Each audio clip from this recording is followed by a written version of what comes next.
All right.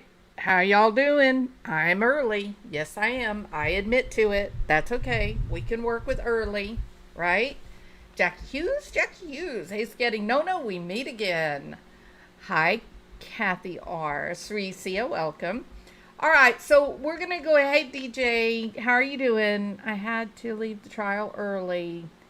Um, Mrs. 003, welcome. Hello, everyone. Hi, Tennessee. Suze Cooper, Vicky Carpenter. Okay, it is what? Speculation Friday, correct? Well, this isn't going to be so wild, okay? Every now and then, you know, the serious stuff needs to take center stage, okay? This is one of those topics where we got to think about this whole thing realistically. It's not enough to just cover these fantastical crime cases, right?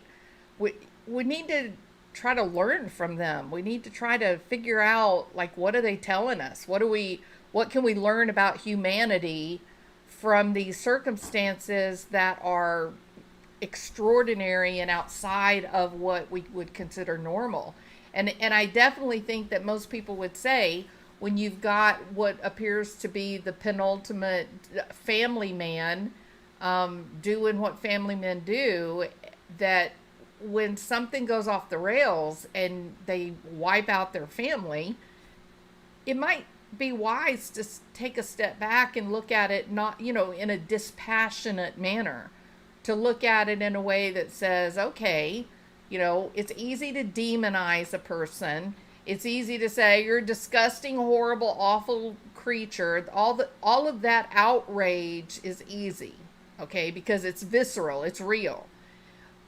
But there's something to be said for understanding, because understanding things at their most extreme might give you the tools that you need to manage things that are not quite so extreme, but you can recognize as, wow, this really has the potential to go off the rails, right?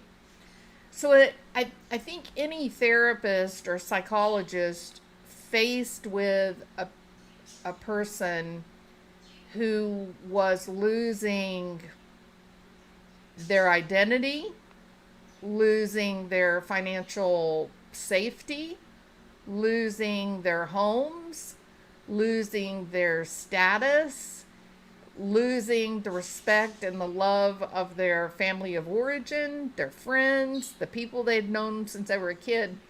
I think any therapist could say, okay, this could get dangerous, this could get weird. We better be very careful in navigating what's coming ahead of us, because when people lose their identity, they can panic. And I think that Alex Murdaugh panicked. I think that he was living under an incredible amount of stress, and the dog brought up another dead bird, and he was just done. He just didn't have any other way, and he wanted to lash out. And who else to lash out but the guy that started the investigations, and that was related to the death of Mallory Beach. In the reality, for the scholars around this case that have really done a deep dive, it wasn't specifically Mallory Beach's death that caused the investigation into Alex Murdaugh's finances, but it was a cascading problem where there was the wreck, the loss of Mallory, and then somebody at SLED said, wait a minute, isn't this the same family that we had some whispers about in regard to that young man, Stephen? And then they were like, yeah, I believe you're right. And wasn't there like a housekeeper that died? Now, the story of Sattler is very interesting because I'm not sure that Alex Murdaugh was home. I think that it was Paul and Maggie that was there. So that's, at the time, soon after the death of Mallory Beach, there were some podcasts and there were some people that were saying maybe Paul pushed Miss Sattler down the stairs. Maybe Paul was the one that was responsible for her death. Now, whether it was a genuine mistake, accident in the home, or whether it was more sinister, it doesn't make any difference. Regardless of how it came to pass, Alex Murdaugh exploited her death. Now, it would have been the ultimate in sinister if he had planned her death with the intention of getting his attorneys on the case, getting a settlement, and then stealing the settlement. I'm sorry. I don't think Alex Murdaugh is that smart. I think he is reactive. I think he's a fireman. Do y'all know what that means? He doesn't plan things out. He just runs around frantically trying to put out all the fires that his, criminal behavior causes. So I don't think he's that brilliant. I really don't. I think without his family name and fortune, I think he's a nobody. I think he does, I don't know, one of those 50, 60-year-old men selling toasters at Walmart, right? I just think without the support of the Murdaugh family name and the history of the cash, then why would Palmetto even work with him? Why would any bank work with him? So I think he's a fireman. I think he just runs around and reacts and exploits. I don't think he is that sinister to map out a plan of murder and mayhem and capitalization. I just can't see it. But regardless, I definitely can see how Murdaugh could, in all of the stress and strain of the money, that was all, it was all falling down around him at the same time. It was cascading.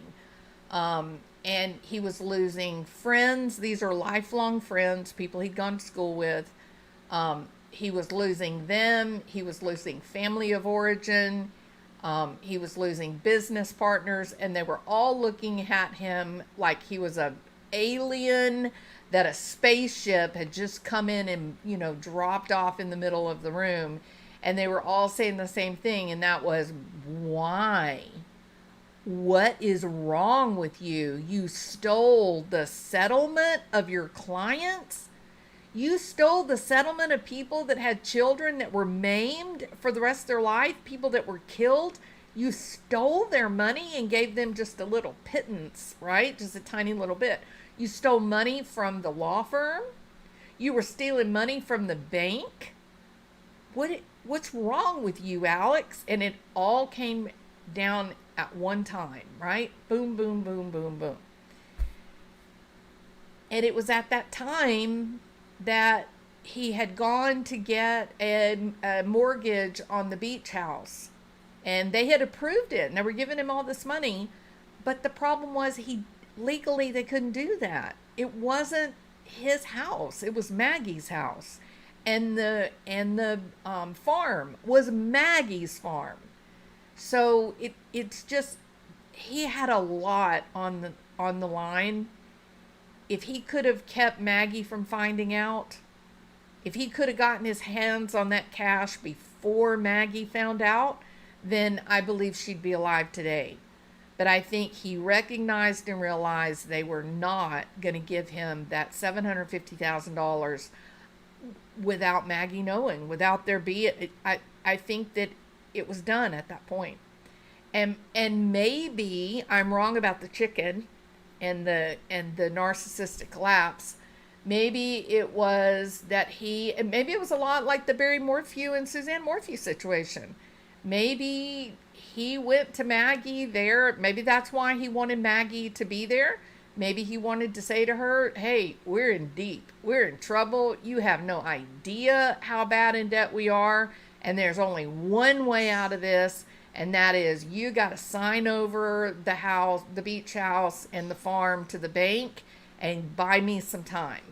And if she didn't trust him, if she had been through all this, she would have said, no, I've got $1 million property on the beach and I only owe $200,000 on it. There's no way in hell you're going to use my house that for me and Paul to live in to settle one of your bad debts. It's not even going to, the value of the house is not even going to touch what was owed to Paul Murdaugh. So it could have played out that way. It could have played out with the chicken causing this temper tantrum and him reacting by shooting the person that he blamed for the investigation, for the spotlight on him. Or it could have been that he lured Maggie out there to the kennels. That's where she loved to be. She loved the dogs. I mean, we've heard that so many times. And maybe his plan was get her out there, tell her the truth, or at least some version of the truth, and say, you know, we don't have anything else. There's nothing to do. That we're going to have to let the bank have the houses. We don't have any other choice. And if she said no, if she said that's not going to happen, if she said no, that's not going to happen, then he, you know, maybe he lashed out and said, well, you know what? If you're not alive, if Paul is not alive, then me and Buster become the beneficiaries of your will. So if you're not willing to do this, then sorry. And I think that's just how bad it went. I think his self-esteem was so fragile that it was such a gray and murky identity. I think his identity was composed of I am a Murdaugh, right? I think that's it. I think that's the extent of his identity. I am an institution. That's it. You heard him on the phone telling Buster to call this guy, call that guy, tell him, you know, say something just say something real nice, Buster. Just say something real nice and tell him, please, sir, I'm a Murdaugh. Let me back in your institution of higher learning. And Buster's like, oh my God, I don't want to go to school, Dad. I don't want to. He didn't say that, but you could hear that. No, I want to, Dad. And you can just almost, you know, envision him rolling his eyes. It was Alex that wanted Buster, the young prince, the firstborn, to be the start of the new dynasty of the Murdaughs. Murdaugh 2.0, rise from the ashes on Buster's wings, correct? I don't think Buster wanted any part of it. I think Buster knew it was all sham. It was all coming down around his ears. He didn't care. Now, he married a young lady who is now an attorney. And one wonders, is there any hope at all for that relationship to last? I think if you watch the body language during the hearings and trial, she seems to have very little patience with him. They sit very far apart from one another. He seems like he tries to get her attention, and she's pretty shut off, it looks like. So, you know, it could be just their dynamic, but it doesn't look promising. I mean, let's think about it. If she's this hot shot, and she's, an ambitious young attorney, legal, law student, then Buster Murdaugh was the bee's knees, right? Ooh, you see the guy with the red hair? You know who that is? That is Randolph Murdaugh II's grandson. And if you're a young law student, then you want that family to notice you. That will open doors, right? So the person she married is certainly not who she's married to now. His position in life has changed dramatically. And it'll be interesting to see. My hope is that it's a real relationship and that she didn't just try to fly on the coattails, of the Murdaugh name. I'm hoping that he's, that she'll be committed and it'll be a good relationship is what I hope. But, if the guy wants to be a history teacher, let him be a history teacher. That all of this foolish, we're a legal dynasty and we're so important, that's all hogwash. That kind of thing belongs to an era that doesn't exist anymore. Am I right? It just doesn't, it's not real anymore. Not like it was. The caste system is gone. It's more about what you yourself bring to the table. Very few people get to follow their dream because of who their father is or mother is. Although some of our political families, I think, are still actively engaged in that practice. It's wrong. They shouldn't be doing it. But we're, it's a different day and time, and I kind of feel bad for Buster. I hope he can find his way and, not identify with the circus and the unbelievable stuff that his father did. Now then, so overall, regardless of how we look at this, regardless of whether he comes clean to Maggie and he says, you're going to have to get on board, be part of the team, and sign over your property, and I don't think she would have, or he freaked out, snapped, had enough of dogs and dead chickens and banker friends, judging him. It's all based on this idea that Alex Murdaugh is your typical overblown, hot air, BS artist narcissist. Now, if you think that that's a good possibility, if you think it's a good possibility that old Alec is a narcissist, put a 1. And remember, I'm not diagnosing anyone. I haven't interviewed anyone. I don't know these people, right? I'm only discussing what might be happening. I'm only discussing the possibilities for how such an extraordinary situation could have unfolded. Okay? Release the Kraken. There you go, DJ. Okay. So quite a few of you, look at this guy and think, yeah, he does kind of fit, what we know about narcissists. So what do we know about them? Well, we know that they're flawed.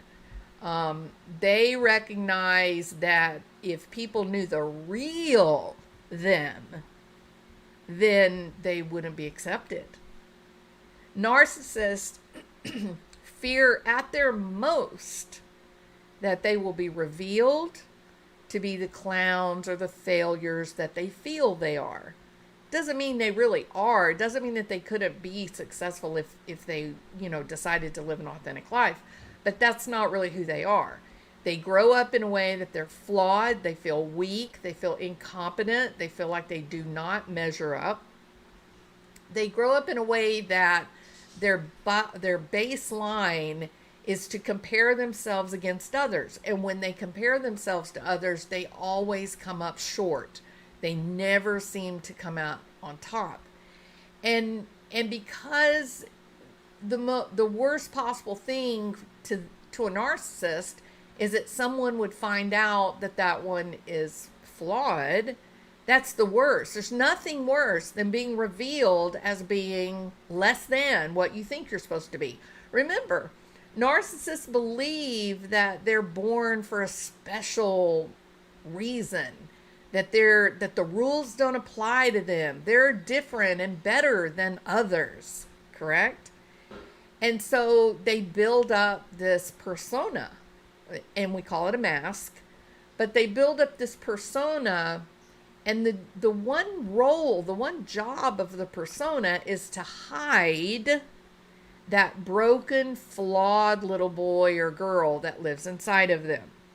The little girl that never got to go to college, or didn't get accepted into a sorority, or didn't date, or whatever, or the little boy that couldn't make the football team, or didn't have any friends, or couldn't make the grades.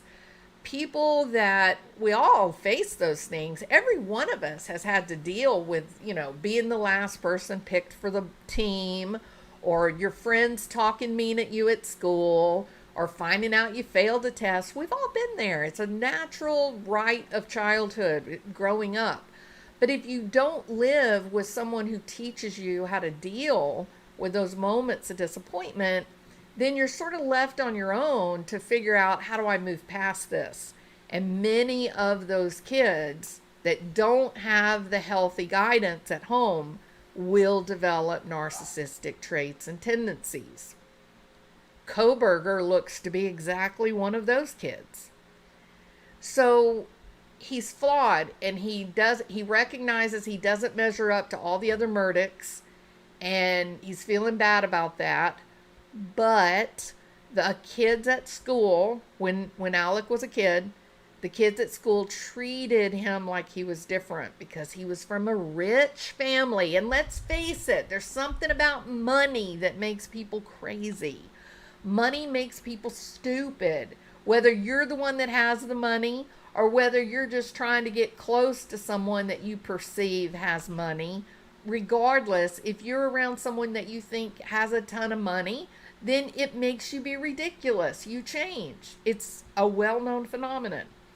And so Alex is believing all this hogwash as a child. He knows, he looks at his brothers, he recognizes, I'm not like them. I can't do the things they do. I don't make the grades that they make. And my dad tells me I'm useless. My dad really likes my brother, and I'm just nobody. I can't do it. And my dad tells me all the time that I can't do it. And so, but the kids at school, what are they doing? They're sending a different message. Oh, we want to be friends with Alec. Alec's the great guy. Let's be friends with Alec. And so you end up in a terrible situation with a guy that has a persona that says, I'm special, I'm different, I'm better than you, I'm entitled to the good life. If you have rules, your rules are not for people like me, and you should treat me with respect. And that's just how it's going to be.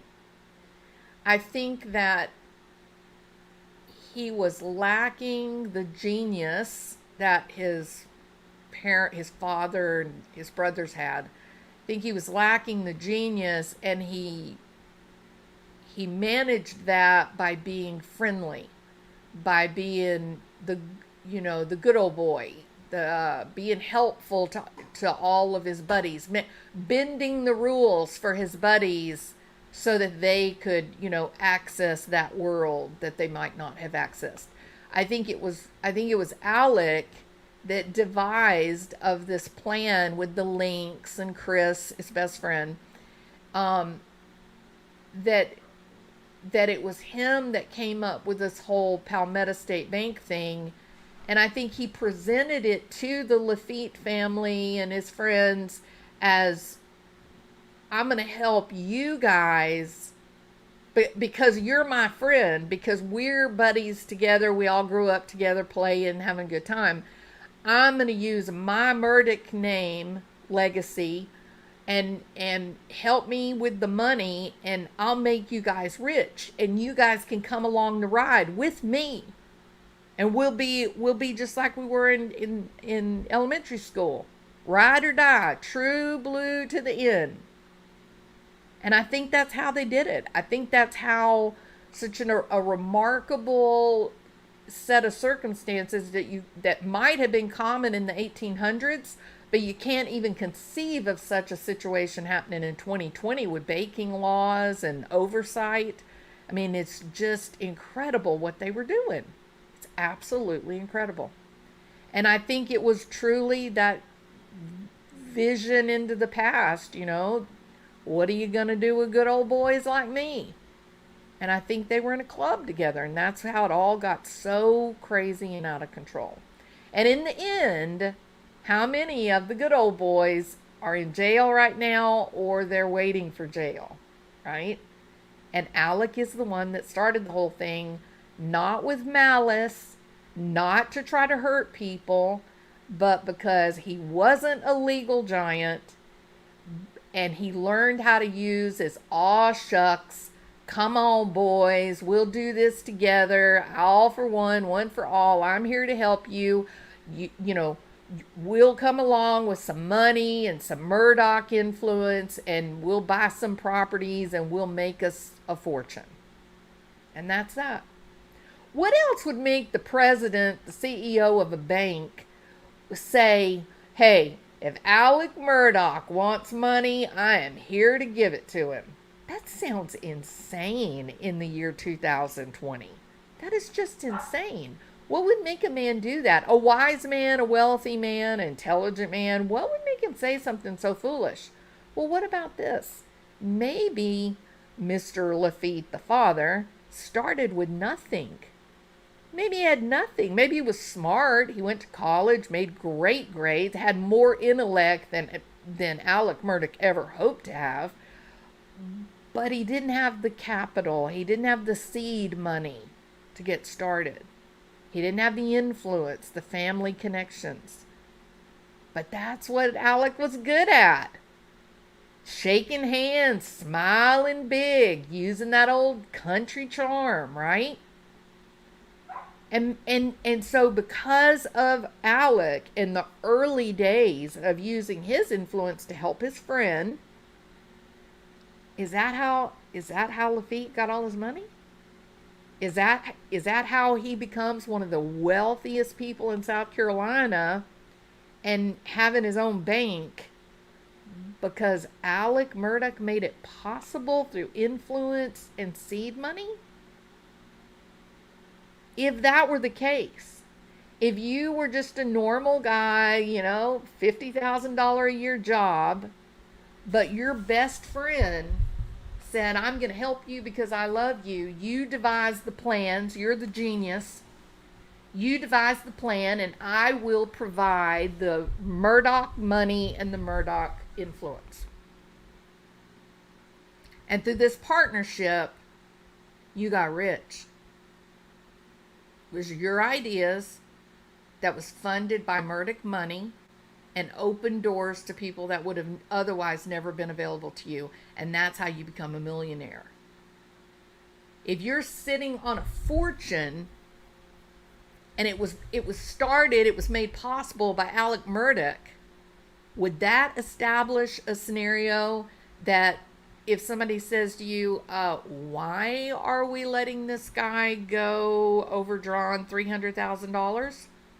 And his response was, if Alex Murdaugh wants money at this bank, he's going to get it.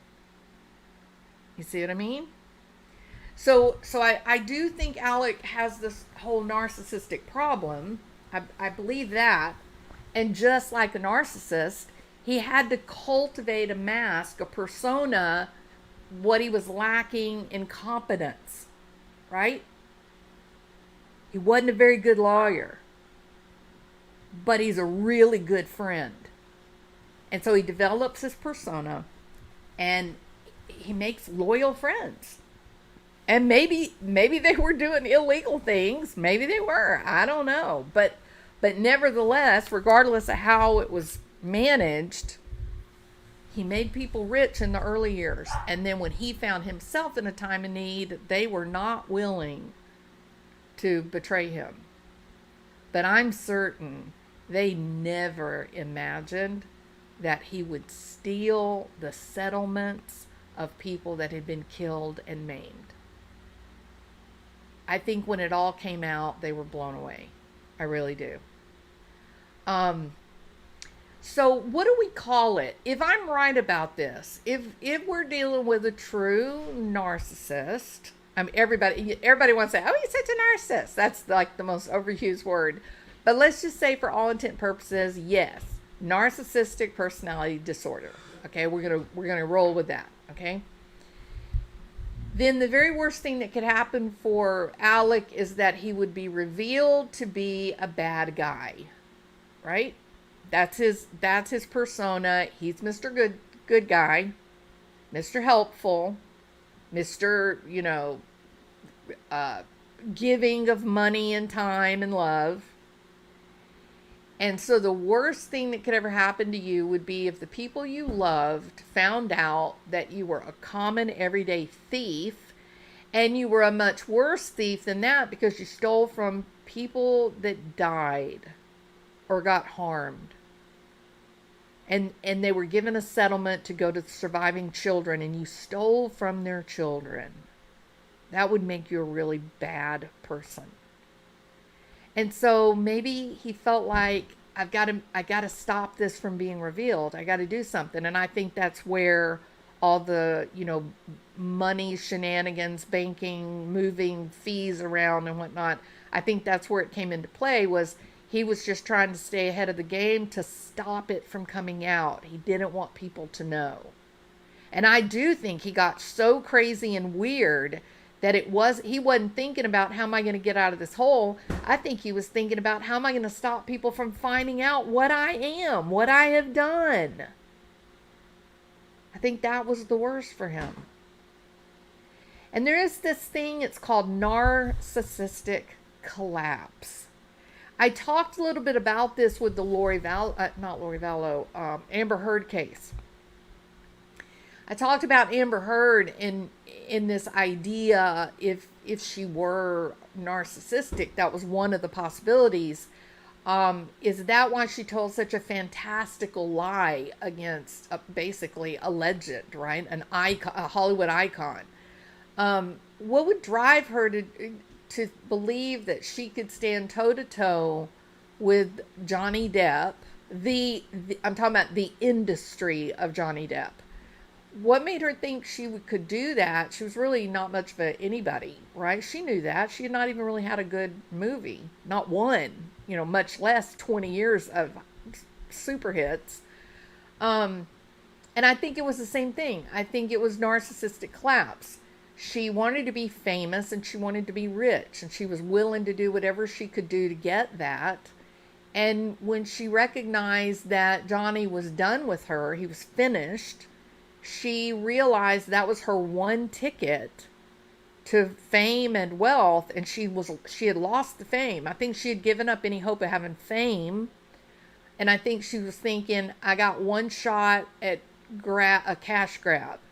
If I can even get $5 million out of him, then I can at least go back to Texas, And I think she was in narcissistic collapse. Her stories didn't even make sense. Her lies contradicted themselves. And she was just seemingly hysterical, right? And it was crazy. It was illogical. Her behavior was just out of control. And I wonder if that's what we're seeing with Alex Murdaugh. If he was in a process of what we call narcissistic collapse, and that is what led to the death of Paul. And after he was reactive and killed Paul, then he had to silence Maggie, lest the whole entire story came out. I've also heard people speculate perhaps he had a murder-suicide plan in place. Maybe he wanted to spare Maggie and Paul of having to live in poverty, something that they would be very unfamiliar with, right? And he thought, I'll kill them and then I'll kill myself, and he chickened out. Doesn't matter. It's possible that's what it was. It's still a probability of narcissistic collapse. Now, narcissistic collapse is when a narcissist has an intense emotional reaction, usually with the fear that they're about to be revealed. Usually they're in crisis because they're recognizing someone is about to spill the beans and expose their incompetence, expose their weakness. Let the people that love them know this is a liar. This is someone who has manipulated you. This is someone who has painted a picture that is not real. And you have the right to know what your family member or your loved one or your friend is up to. Those moments and they always come because these people just blow themselves up. It's crazy. Sometimes they'll run away. They'll go missing. They'll just poof into thin air. Sometimes they'll double down and become more aggressive in screeching, "You're a liar! You're a liar! Don't listen to him. He's a liar! He's lying about me. He's a liar! Listen to the liar!" And you're just thinking, I'm sorry, you can keep screaming liar all you want, but we've got video and photos and audio and eyewitnesses, and you really did do these things. This really is who you are. You can scream liar louder and louder if you want, but we know the truth. You have been revealed. Correct? So what are the signs of narcissistic collapse? Well, it's obviously, not every narcissist is created equal. So it's a bit different for people based on who the individual narcissist is, but always what the standard is, what you find in every case, is that there will be this crazy, very intense emotional reaction. I'm talking about visceral. The video I put out, regret? That's what we're talking about. A real intensity that takes your breath away, right? And we could see that he was in full fight or flight and he was trying to control it. So a couple of times he looked like he almost wanted to get up and run, from the courtroom. So regardless what the personality is in terms of this individual narcissist, when they go into narcissistic collapse, we see a very intense emotional reaction, a deep depression, awesome anxiety. You can see the development of obsessive compulsions, and they can't, like I said, it's kind of the norm. Most of them will kind of go missing. They'll just check out and say, not my circus, not my monkeys, don't involve me, I'm not going to watch this. And then they leave and try to continue wearing their mask. Narcissistic collapse is not permanent. It is not permanent. It's a moment of the most intense panic that we can imagine. It starts with a great deal of panic and it quickly devolves into horrible emotional pain. And depending on how much damage they do when they're in this state of emotional narcissistic collapse, they might even return to normal. They might be able to just kind of have this enormous freak out, say the most crazy things, do things that are just, jaw-dropping strange. And then the next thing you know, they're acting like none of it ever happened. And people are like, but don't you remember what you said? Now you're here acting like everything's fine. This is weird. Like, it's very strange that you're saying that you're going to sell snail shells to pay off your debt to the bank. You're going to go and farm snails, and that's going to be enough to pay for the millions that you owe Palmetto State Bank? Really? Yeah, man, it's going to be great. It's going to be a how dare you? Don't you question me. I've had a plan. It's been my plan all along. I've always known the snails are very, very valuable. Leave me alone. I can't believe you. Why is everybody turned on me? And they can just get like, shoo, very quickly. Happens very quickly. Some of them do not return to normal. Some of them build such a hole, such a disaster, that they snap, they create a great deal of damage during this emotional collapse. And then they're left, when they normalize, then they're left to kind of clean up the pieces, right? Try to pick up the pieces. So I know people have said that they felt like Chris Watts snapped. I don't think that was the case at all. I think his was planned to the minute. But let's just say that it was a collapse. Then he collapses, he panics, he kills them, and then after he works hard digging graves and putting children in places that children shouldn't go, he's now worked through all of that intense anger and frustration, the panic that he was feeling. Now he's got a problem. Now he's thinking, man, I wish I hadn't killed him. Damn, that escalated quickly. What was I thinking? How will I explain this? And then they go into trying to explain it, trying to normalize it. He did that. He tried to normalize it. Oh, we had a fight. She left. I told her about the affair. I don't know. She's with a friend. I've called on my friends, It's so strange. It's like, Chris, you're not even making sense. What are you talking about? So they might just freak out but not cause any long-lasting damage and then go right back to their narcissistic mask. They might freak out in this narcissistic collapse and create a great deal of damage, whether it's property damage, whether it's damage to people's reputations or money, or whether it's, killing people. When they can go back to their natural state, which is narcissism, and then clean up the mess that they created in their anger. Okay? In popular culture, people with narcissistic personality disorder are often presented as being like really confident, charismatic, self-assured people that don't care about others. But there is some truth about narcissistic personality disorder that's simply not revealed, like in the movies and whatnot. People think they know so much about narcissism, but in truth, they don't really understand the person that is operating underneath this complicated and sophisticated mask. People with narcissistic personality disorder are really actually very complex people, and they have a wide range of emotions that are really reactive.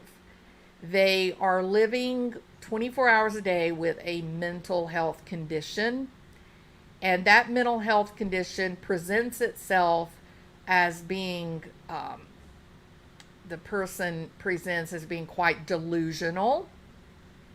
They can be very low in empathy, but then they have with them like this constant need for praise and admiration. So if we go back to this idea of living every day with grandiosity, right? This delusional state, then they may take something like, let's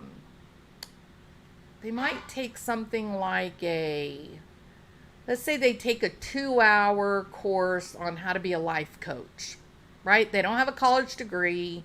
They don't have any formal education. They finished high school, and they take a 2-hour, virtual class on you. So you want to be a life coach, right?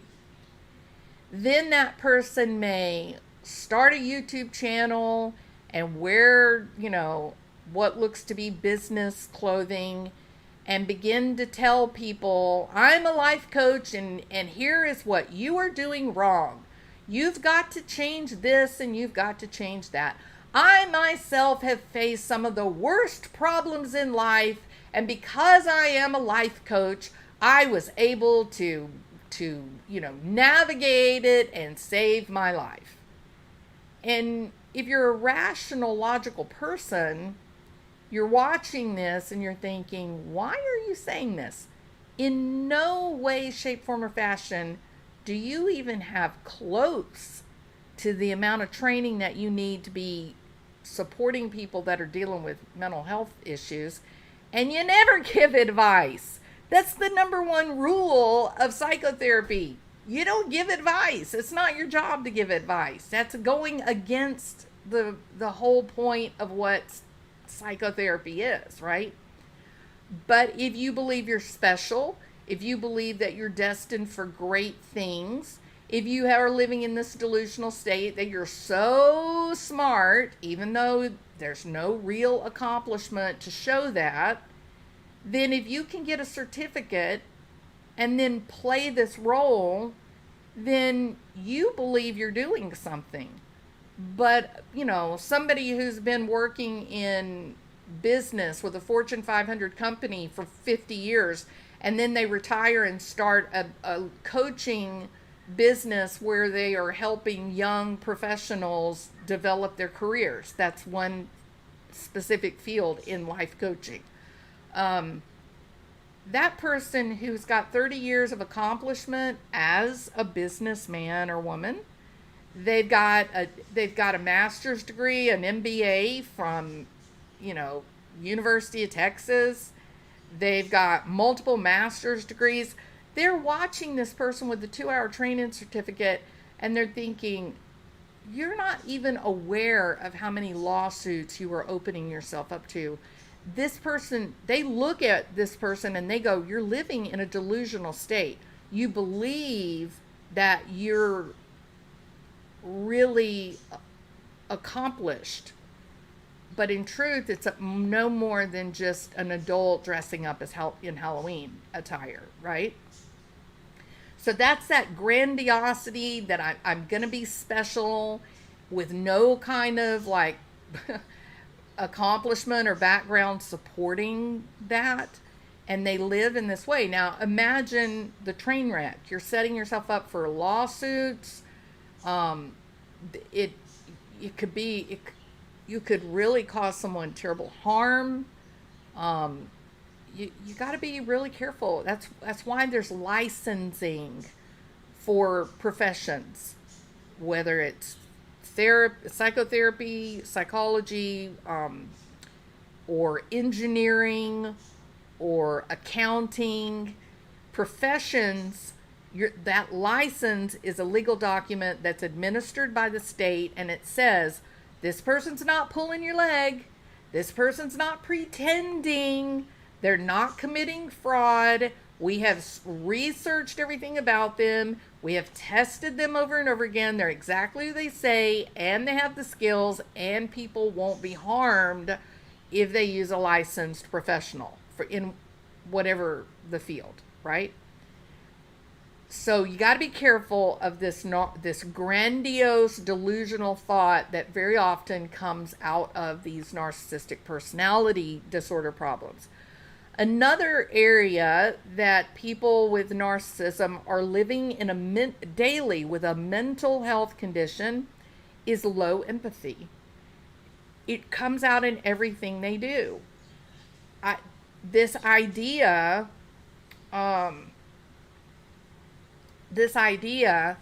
that Alex Murdaugh, if we stay with the assumption that he is a narcissist, then the idea that he could take the death of the housekeeper, exploit her death to get a settlement, and then lie and mislead the surviving son, I think there's 2 sons, mislead them so that you only give them $100,000, but you take $1 million or more, and you continue to laugh and shake hands and pat backs and be, Mr. Good Old Boy.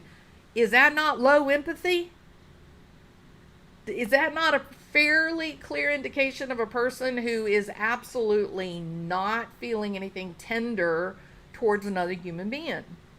How about his wife and his son? Taking their house, the only thing they got left, and putting it toward bad debts, going to leave his wife and his son homeless. Is that lack of empathy? I say absolutely yes. All right. And the constant need for praise and admiration, that is the stereotypical narcissist. And I'm not going to spend any more time talking about that. So they do have people with narcissism do have a attitude of superiority. Remember though, at the very heart, they have a very fragile self-esteem. They are motivated by nothing but vulnerability. It is in every cell of their body. They have an abject, just devastating fear of being abandoned, of being judged as less than. Their identity is built on a house of cards. And I do think that for Alec, it was, I'm a Murdaugh. I don't think he had any idea who Alex was. Alex, all by himself, without all the trappings, I don't think he had any idea who he was. None. So they use this false sense of superiority. They present as being very self-assured. They present as being quite knowledgeable, and they'll tell you things that aren't true, but they say with such convincing superiority that you're like, well, it must be true. I mean, nobody would want to be revealed to be such a liar, would they? And they don't care in the moment. They're just rolling with their identity. So narcissistic collapse is that extreme emotional reaction that happens when these people living under this terrible condition are now being revealed. What causes a narcissistic collapse? Well, when the narcissist does not receive the external payoff that they deserve, the validation from others that they deserve, or that they believe they deserve, then they're hurt, and their level of stress is remarkably high. That's one thing that the movies never get right about a narcissist. They always show them as these cool, unflappable, smooth talking, charismatic guys. And the reality is, when you know a narcissist in real life, they are overwhelmed by anxiety. It's constant. These people are stimming nonstop. And it might be something like chewing on their bottom lip. It might be pulling their eyelashes out. It might be pulling the hair out of their head. It might be scratching sores into their thigh. It might be picking the skin around their fingernails. But it is nonstop self-stimulation. I'm going to say this carefully. There is one person that I saw, an adult, who could not keep his hands out of his pocket, if you know what I mean. And it was done with so many people around. It was like there was no awareness, that he had no awareness that he was stimulating himself.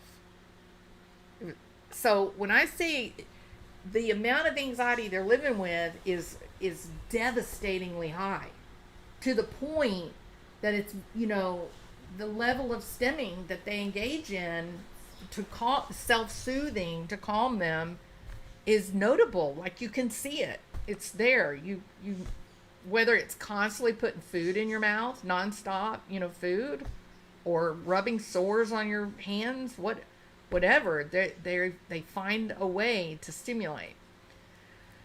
The collapse, the narcissistic collapse, is it's a breakdown, their behavioral and emotional response to frustration and pain. They experience a setback. It's something that sort of pulls them out of their delusion of grandeur, pulls them out of the delusion, and kind of slaps them across the face and says, wake up, you are not this great, wonderful person. You're just a regular, normal guy, and you've screwed things up, and now everybody's going to find out. And as this realization comes to them, they panic hard.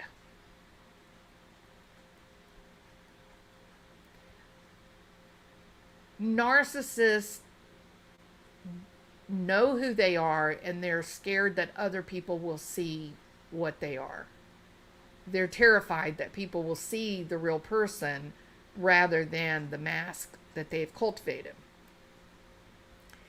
A collapse can be triggered by as like a self-defense technique. They can use anger to push back against whoever it is that is trying to reveal them. If they believe somebody is about to tell on them, they can act out and try to minimize, make it.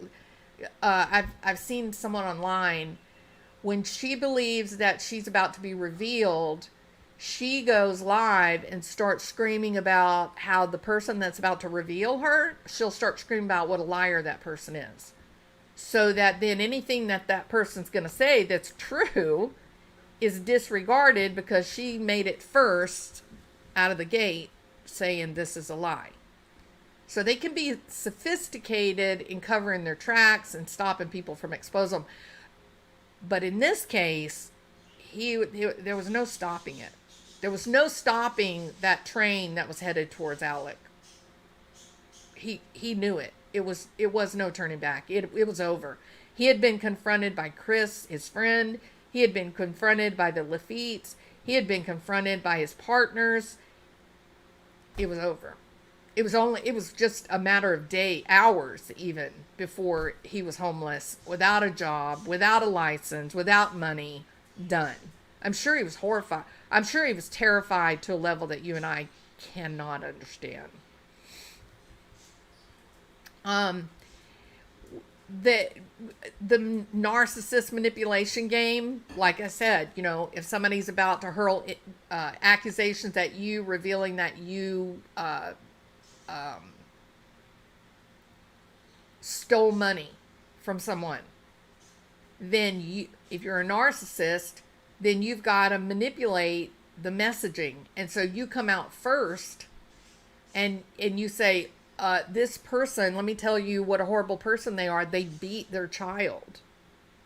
And they can make it so the messenger who's going to deliver the truth about you actually looks like a horrible person. It's classic manipulation.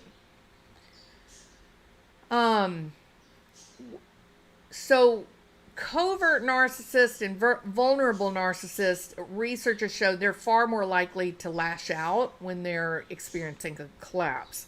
They're the ones who will get scary and aggressive and mean. I would say Alec fits the description of the vulnerable narcissist, right? Using that friendly, good old boy, I'm buddies with everybody, let me help you. So that kind of fits the picture of what we know about Alex Murdaugh. They can also act in vindictive ways. They can show rage in overt narcissism, and we didn't see his overt narcissism, but I think we're seeing it more and more in the courtroom. The way he glares at some of the witnesses, tries to intimidate them. I think he did act out in rage that day. I think he did act out in rage. And maybe if it was, whether it was because he had had enough of the whole chicken thing and he was angry about the money and he blamed Paul, or he told Maggie, hey, you know what? You got to play ball, be a team player, give me the house. And she said, hell no. And he lashed out and held her responsible. So what are some of the signs of narcissistic collapse? Well, I think we probably, I was talking about today when we were watching the trial. Hold on a minute.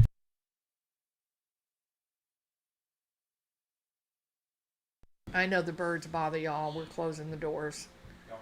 I think he might.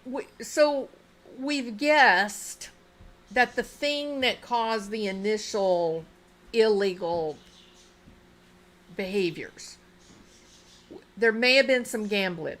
We know that there was excessive drinking and that there was substance use. We know that. Okay. Also, things like reckless driving, having affairs, things like that. But those are behaviors that come out as safety behaviors when the narcissist is being overwhelmed by their anxiety, right? They're seeking out a way to fill their image of, I'm a great person. And so they try to all these different ways that are actually quite unhealthy. When the final actual collapse begins, right? Once they're out of that safety behavior period of time and they're about to fall over and crash, you'll see increased irritability. They become far more sensitive to criticism. They begin to be more vocal and open about strong emotions like hate and anger. Like they'll voice, I hate you. I hate you. You assassinated my dog. I hate you. Just things that don't make any sense at all, but carry this kind of really dark, ominous undertone of strong emotion. Engaging in really erratic behavior or being really behavior that's not typical for them, not their baseline. They can also begin to engage in self-harm. They can also start hurting themselves, cutting themselves. We noticed that Kohberger, when he came to court the second time, what did we see on his face? He had big gouges on the right side of his face. He's right-handed. On the right side of his face, and he had what looked like to be a black eye on the right side, bruising. Well, I'm thinking, nobody else said this, but I'm sitting there going, wonder if he hurt himself. Wonder if he's in such emotional distress that he basically harmed himself so he could experience pain and then the resulting endorphins, right? So self-harm is part of the narcissistic collapse. It's a common thing for them to do. As I've already said before, they'll just poof. They'll just disappear. Instead of confronting it or trying to manage it, it's easier to just move along and start a new life somewhere else and never give up the mask. No matter what, don't give up the mask. And then finally, just these intense reactive anger. Just this moment of explosion of rage. And I think that's what got Paul and Maggie. I think it was a moment of rage.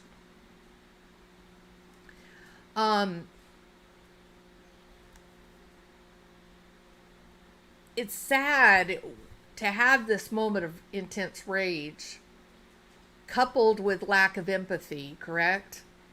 It would set the person up to embrace their anger, to embrace the hate, that they would really enjoy sticking it to the person they think hurt them. And again, that fits in the idea that he could rationalize and say all the house of cards fell because of Paul's boat wreck, holding him responsible.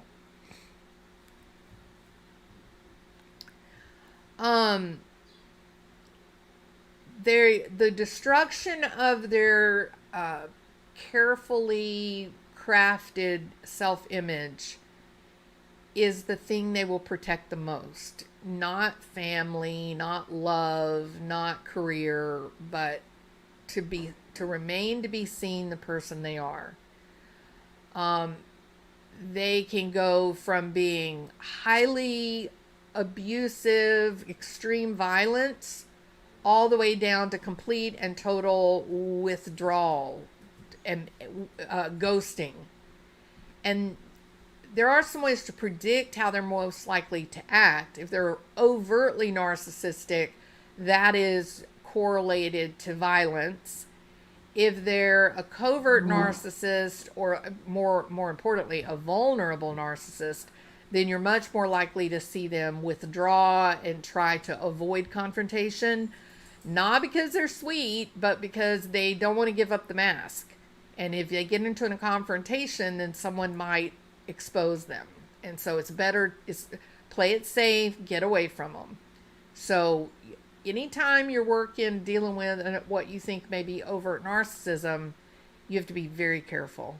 You have to be if you're in a relationship with an overt narcissist and you decide that you want a divorce, you need to be long gone before you ever tell her or him that you're out of the marriage. Overt narcissists are the ones who most often in a narcissistic rage will be extremely violent. It's kind of funny and, well, sad, not funny, but sad. Overt narcissists, they go into narcissistic collapse. If they can't physically harm you, maybe they're too aware of the laws, or maybe they're not in the same room with you, or whatever the problem is, that the barrier to harming you, they will sound like a fifth grader hurling insults. They can be 50 years old, and if they want to harm you, but they can't reach you, they can't get to you to hurt you, they'll say stupid things like, "Oh, well, you're fat, you're ugly, you're nobody likes you. You think Linda's your friend? Linda's not your friend. Let me tell you what Linda said about you. You're so stupid to believe. You look like a maniac. What makes you think that you can do that? You are ridiculous." So they'll almost become infantile in their insults, because they're just grasping at straws, trying to think of anything that they believe that will hurt you. The cool thing about that stage is that as they're hurling their insults at you, they're giving you a window into how they feel about themselves. So if their favorite insult is, "You don't have any friends, nobody likes you," that's not based on you. That's based on them thinking, "What's the most hurtful thing someone could say to me? Well, then I'll say that to this other person, it will hurt them." Because they lack self-awareness in terms of, the things they do that are not socially appropriate. So it's very strange for a 50-year-old to say, "You don't have any friends, nobody likes you." That's an odd thing. Now, if you're if you're 10 years old, if you're in the 5th grade, that's exactly the right thing to say, but not older. So, narcissistic rage and even extreme violence are not really formal symptoms of narcissistic personality disorder. Not all narcissists or people diagnosed with NPD demonstrate violence and rage, but it's very important to become familiar with the research. This is a well-researched phenomenon, because you want to keep people safe, right? So if you're dealing with somebody that has been diagnosed NPD and they're quite overt, and you know that they're about to declare bankruptcy, what do you think? You think you ought to move in and stay with them a few days, or it might be a good time to ghost them and give them some space to freak out? You got to be thinking all the time around these people. They can get really scary because they don't have any coping skills. They don't know how to make themselves relax. They don't know how to make themselves feel better. They're living in an imaginary world, and they are living with the symptoms of mental illness every single hour of the day. All right. I think I've said it all. I think I've said everything that I could possibly say. There's an enormous mountain of research into this phenomenon that goes back to even the 70s even. There's probably, you can go to the National Institute of Health, the .gov site, and just type in narcissistic personality disorder, and they updated all their information in 2021, and even there it talks a lot about narcissistic rage. This phenomenon or concept of narcissistic collapse, it's found a little bit of traction in some of the psychobabble books, but there are a lot of forensic psychology publications about narcissistic collapse, because so many commit crimes when they're in narcissistic collapse. It's a period of time when they're capable of great damage, right? All right. So I am going to put a stop now. I'm exactly 1 hour and I think that says 10 minutes. Yep, 1 hour, 10 minutes. And I'm going to read some comments. How's that? A narcissist on the brink of exposure is a very dangerous person. Absolutely hybrid Pisces. I don't know how many times I have told people you don't need a grand exit. Don't proclaim, go to hell, son of a bitch, I'm leaving you, before you walk out, slamming your doors. Don't do that. It's dangerous. It's dangerous. Don't do that.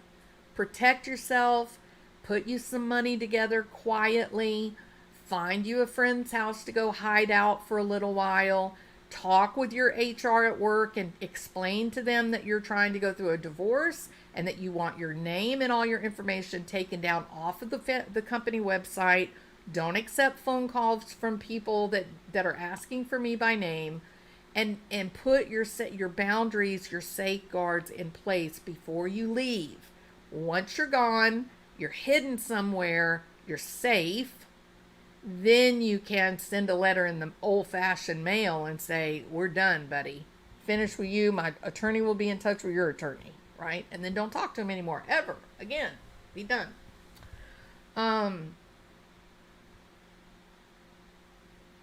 Thank you, Jackie. Thank you, Fractured Fairy Tales. Hey, Melly, good to see you. Stuffed banana. Did not know that. Thanks. So he ticked off because she would not give up her beach house. Well, banana, this is Wild Speculation Friday on Jewels of Thought. Okay. And so what I do today on Fridays is I kind of just put out my ideas. I go with the facts of the cases, whatever it happens to be at the time. I go with the facts as they're laid out, and then I use my own ideas and thoughts and try to build a narrative. What I believe might have happened. And so that's kind of what I'm thinking, Banana. I'm thinking that there was this come to Jesus moment where he said, we're broke, we're busted, it's all gone, it's all over. And the only ticket I have left to play is to use the beach house to get this loan from Palmetto, and at least I'll be able to maybe put the money together and save us. And if she said no, then that could have been enough to trigger this narcissistic collapse and, extreme violence. Was it in Alex's mind killing Paul was saving him from a long stay in prison for the boat wreck? The reason he killed that day, because only the grandfather could stop that, and he was taken to hospice. No, I don't believe that, Kai. I don't think so. I thought about that. I wondered, but I don't think so. I think he was angry with Paul for what Paul had done. Premeditated. Why did he go out with Paul that afternoon? Covered a few bases. Relationship with son. Target practice. Fired. One shot. A little hog hunting. No, agree, Adora. Absolutely. Yep. It could have happened a couple of different ways. But ultimately, in the end, I think he was driven by just being so freaked out that he was about to be a commoner, that he was no longer part of the Murdaugh dynasty, that he was going to be revealed to be a snake. And I think he just couldn't handle that. I really do.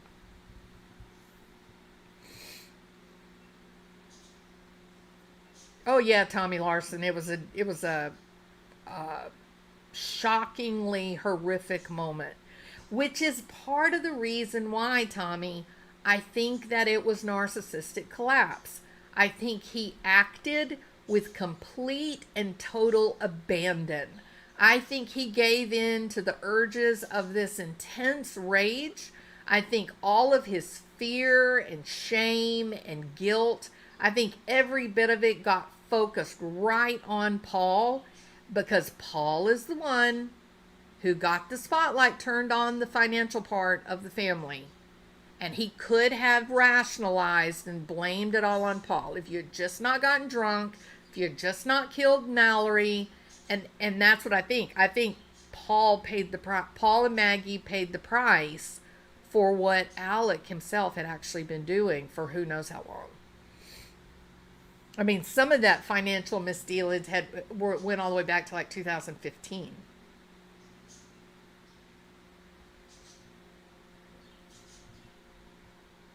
Yeah, that I brought you into this world. I can take you out. Sure.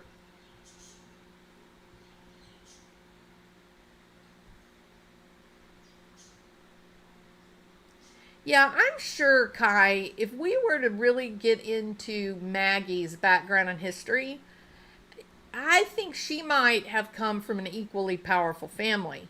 I didn't previously think that wasn't something that was even on my radar. But when we were listening to him in these interviews and phone calls and whatnot, notice the way that he says Maggie's last name.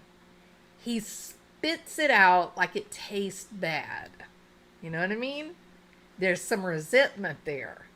And when I heard that, I thought, oh, that's kind of interesting. I wonder if Maggie's family was really wealthy and accomplished.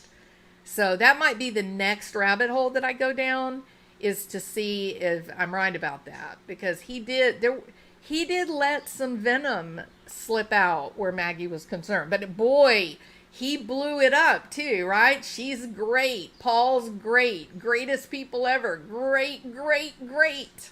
Y'all notice that? Yep.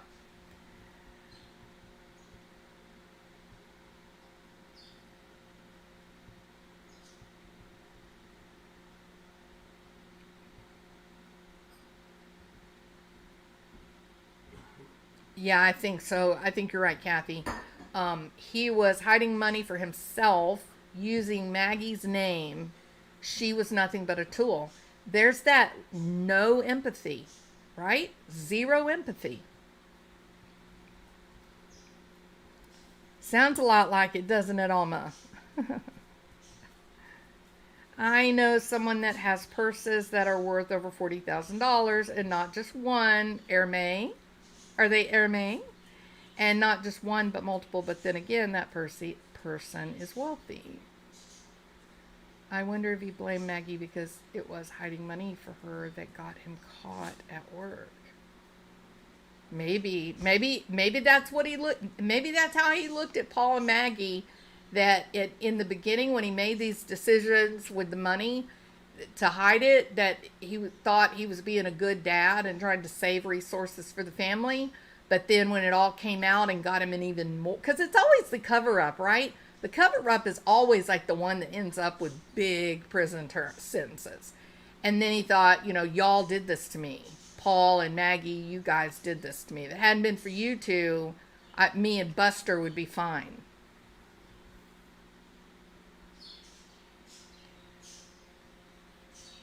Big Ups is here trying to get in trouble. Big Up says, I think it was his wife spending $1,091 on a purse. Be quiet, Big Ups. You hush up. Tommy, that's buried behind bars and Ms. Fancy. It's personality disorder, not the same as behavioral issue. It's extremely difficult to change. Rarely happens. Long-standing, unchanging pattern of behavior. That's correct. It is the damn birds, Tommy. I got both doors closed. It is the damn birds. Of course it's the damn birds. They're talking through the door. They love y'all. They love it when we go live. They're like, woo, Mom's going live.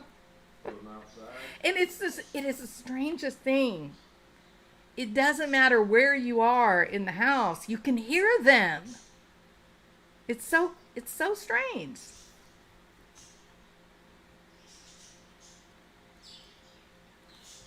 All right. Y'all are fun.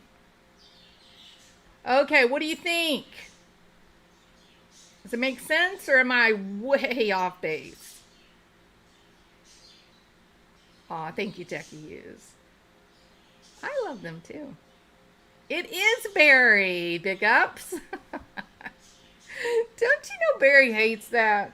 Don't you know Barry Morphew listens to that and he goes, why did that crazy lady name her bird after me? 'Cause it was a process, Barry. It was a process. It went from, okay, here's a blue bird. It's a parakeet, but you get my point. It's a blue bird. So I was going with the theme here. I got to come up with something related to blueberry. I could just name him simply Blueberry. And then I thought, oh, yuck, Barry, like Barry Morphew. And then I thought, but this Barry is behind bars where he should be. And so Barry Morphew, if you're listening, that's how the bird got your name. Because he's Barry behind bars. He's not just Barry. That would be too creepy and kind of stalkerish, right? No. He's Barry behind bars. It somehow makes me feel better that in a way Suzanne is vindicated. All right. Just doing my part, y'all. Just doing my part. I don't know if he's using Buster. I don't know. Of course he does. Big ups. Did you not hear about the testimony during the preliminary hearing?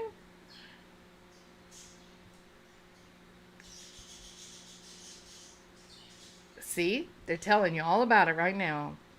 All right.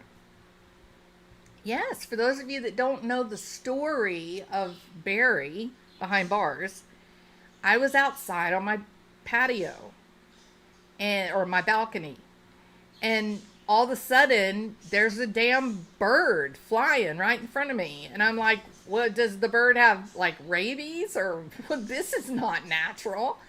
And the bird wouldn't leave, and he landed on my shoulder, he landed on my chest, he finally ended up landing on the dog, because I kept shooing him away, and he lands on the dog, and I'm like, you know what, this bird is not wild, this bird isn't leaving. This bird looked at me and said, there's a sucker, I bet that lady will give me some food.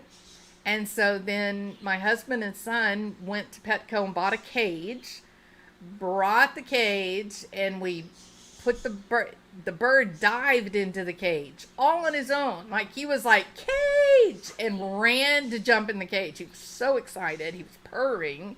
And then that's where he lived. And he's been there ever since. And he loves this new cage. And so then I felt guilty because I'm a weird person. And I thought, I bet this bird is lonely. And so then I turned on YouTube channel to recorded parakeet song. And when I did that, Barry behind bars went bananas. He went crazy singing, and he was so happy to hear other parakeets. And then I was like, God, I am a horrible person to make this poor bird be alone. And so then I went to Petco and I bought Miss Fancy. And I brought Miss Fancy home, and I bought them a big mansion. They have a beautiful bird cage. Y'all should see their bird cage. So they live in a mansion, a bird mansion.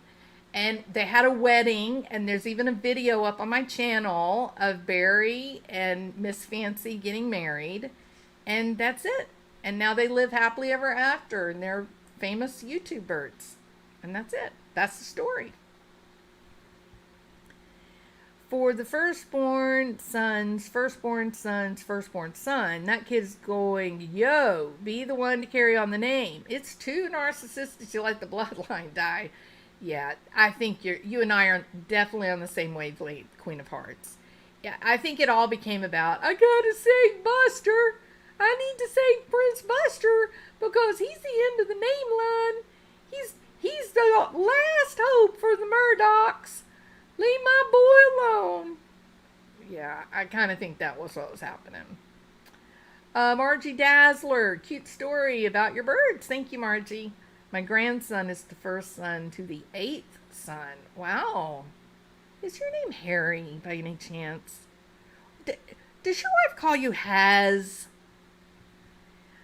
I think Alex thinks he'll be free soon. If Buster would just finish law school, Alex could use his license by proxy and keep up his games. I I don't think he thinks that anymore, Kathy. I think when this trial began, I think he was very confident and self-assured, and he believed that he would manipulate and get away with it just like he's always done. I think when he saw Paul's friends sitting on the stand saying, that is Mr. Alex's voice, and that is, Miss Maggie, he knew he was done. His goose was cooked at that. He knew it. You could see it, the realization. He's done. He's over. He's out of it. Yeah, it's definitely settling in. If you paid attention to the way he looked today, he's so pale. He's not responding. He's got flat restricted affect. No, he's done. He knows it's going to be a capital G in less than 6 hours. That jury is not going to even talk for 4 to 6 hours, I bet. Money, hey, Cinnamon. Money can cause a lot of crazy. Did you see Ryan Upchurch been ripped off by his mom and brother way over $1 million? Yes, and I feel so bad for him.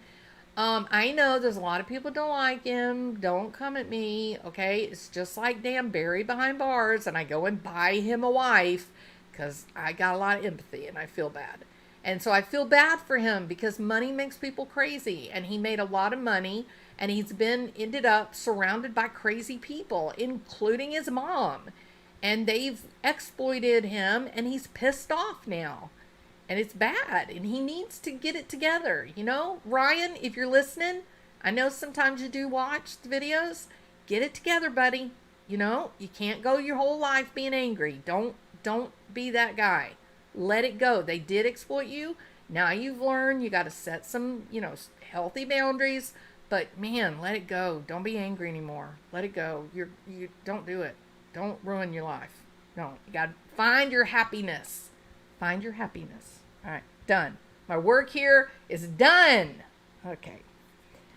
All right, people. I think I'm finished. We're at 1 hour and 27 minutes. I think that's good, don't y'all? All right. It is sad. Money makes people crazy. I've said it once. I'll say it again. If I ever won the lottery, I would never tell anyone. I might not even tell Mr. Bill. Piddlin' Bill might never know that he was a millionaire. I just keep it all a secret because it makes people crazy. You know what I mean?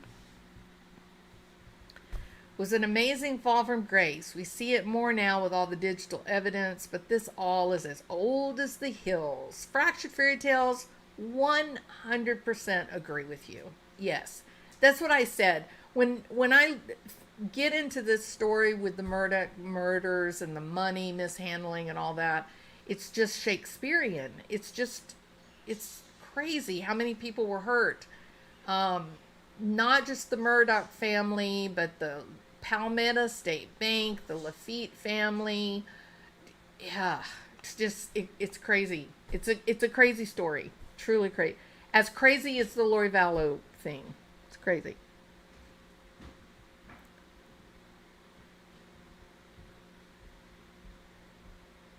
Yeah, absolutely. Yeah. Well, he's the one that worked to get his family out of poverty.